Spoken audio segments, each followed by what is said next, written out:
you think has the best chance at challenging Bedard for the Calder Trophy next season as Rookie of the Year? Well, it's interesting. I don't know the contract status of Leo Carlsson right now if he has to go back to Sweden. But if he can stay over here, I can't see him not making the Anaheim Ducks. He's so skillful. He's played in the adult league over there, in the men's league, and he dominated in that. So when I look at him defensively, he's very proficient. Offensively, he's dynamic. He's got incredible skating ability. He's only going to get bigger and stronger. The skating is going to improve as he plays against better players. So I look at him right now, and I look at Adam Fantilli. How can you doubt this guy? Because you know what? He led the NCAA as a true freshman, as an 18-year-old freshman, a 17, 18-year-old. And he led them in goals. He led them assists. He led them in points. And he was phenomenal. University of Michigan has become a hockey factory with its proximity to the National Development Program and other things. But right now, this Canadian kid, I look at those three guys, and I think it's going to be, if Fantilli doesn't have to go back to Michigan, I look at these three guys, I think they're all going to have breakout stud seasons if they all play in the National Hockey League. And then there's an outlier. If Michkov gets out of his contract in Russia, this is the player that went way later than he should have. And he is dynamic. He has challenged Connor for goal scoring and even beat him in a couple different tournaments with the most goals and an MVP in one of them. So he's a player that's going to stand out, and he's electrifying.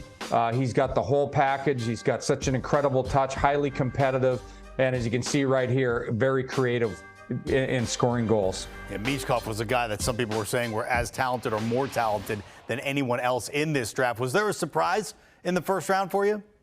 You know what? I really think the two young defensemen that went when they did, they were going to go high, Shemishev and Reinbacher. Shemishev is the one because he's a defensive defenseman, and it's going to be a longer road for him to get the National Hockey League. And the Coyotes went off script and drafted him out of the blue. He's supposedly the best backward skating, the best defensive player in the draft when it comes to defensemen.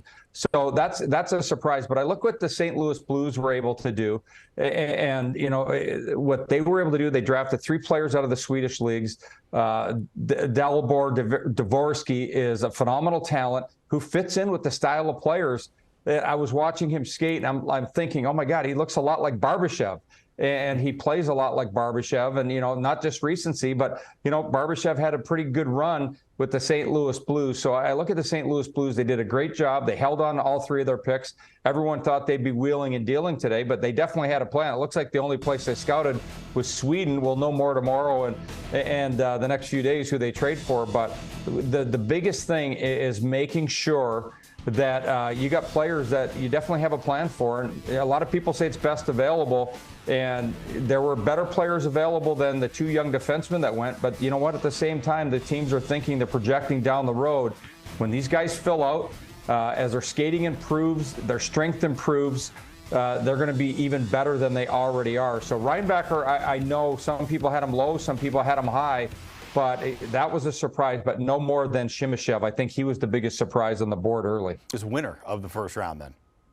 Well, yeah, I look at it's tough not to say that Philadelphia and Anaheim, because Anaheim has some incredible talent up the middle of the ice. They're a very rough-looking hockey team right now, but they've got so much talent and speed and youthfulness, and the players all have to learn how to play without the puck. So you add a large 6'3", who's probably going to show up at training camp at 6'4", and Leo Carlsson. So I think that's a win right there. I think the Flyers with Michkov, that's a win because he shouldn't have went that high. And no one's been able to go over to the KHL to Russia and watch these players on a game-by-game basis.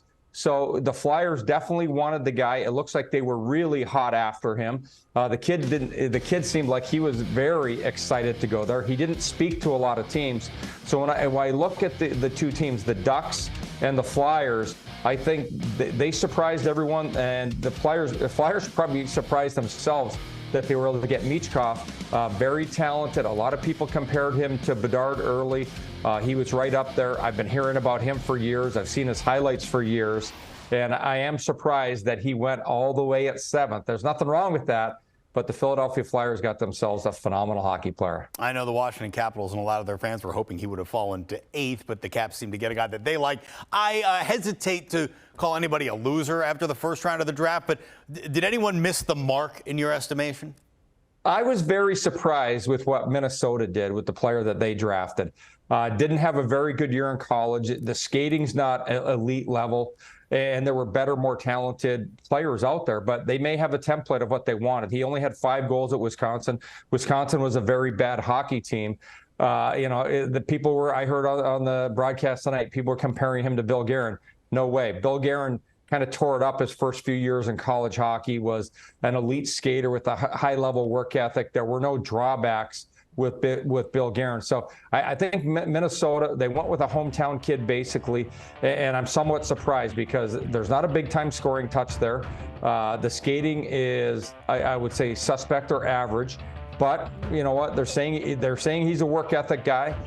He gets to the net, but remains to be seen. He's going to have to really improve at Wisconsin the next couple of years, and then he looks like a project. I've seen teams draft because of size in the past, and it hasn't worked out. I prefer the work ethic and the skating combination, no matter what your size is. With the way the game is going, you have to be an incredible skater now. And the work ethic has to be there. I'm not taking away his work ethic. I'm just thinking skating may be suspect at this point. And Charlie Stramel going to the team that he grew up rooting for. That is CBS Sports NHL analyst Alan May. The offseason so close to starting for you. We've got big dates coming up, so we're actually going to see you again pretty soon, Alan. Take care. Yeah, I'm going to have to wait to get to the Beware Bar. Yes. Here's some key dates. Look, day 2 of the draft comes your way Thursday. It is a 7-round draft. First round on Wednesday night. Opening night of the new season comes your way October 10th, and then you'll see all like the special games, the Heritage Classic, outdoor game in Canada. At the end of October, the Global Series will go overseas for the skating, and then the Winter Classic on New Year's Day, All-Star Weekend, and then the Stadium Series, February 17th and 18th. All still to look forward to in the NHL.